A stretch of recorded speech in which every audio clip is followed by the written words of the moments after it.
ça pétille. Toute l'actualité de la BD, Stéphane Berduca. Bonjour à tous. Les Compagnons de la Libération est la nouvelle collection historique des éditions Grand Angle.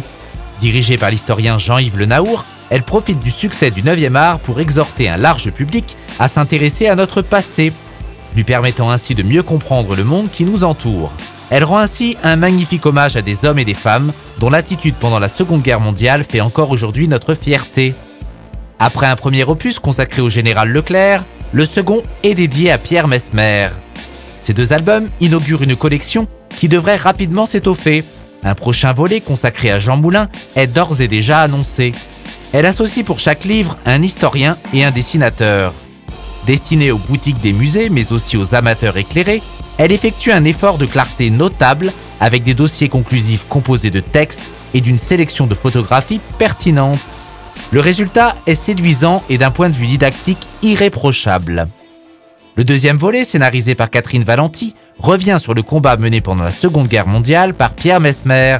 Il énumère ses faits d'armes, tout en s'attardant sur ses relations avec le général de Gaulle, alors chef des Français libres à Londres. Indigné par la capitulation française, il sera l'un des premiers compagnons de la Libération à le rejoindre, mais aussi à obtenir cette distinction. C'était un militaire réfléchi, apprécié et fidèle qui contribuera à restaurer en dehors de la métropole le prestige d'un pays exsangue.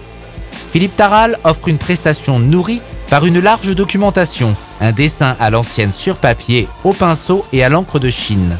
Avec patience, il a su donner vie à des personnages historiques convaincants. Son interprétation ultra réaliste apporte une plus-value incontestable à un album classique de très belle facture. Bonne lecture, à bientôt. C'était Ça pétille. Pour en savoir plus sur l'actualité de la bande dessinée, rendez-vous sur www.megafm.fr.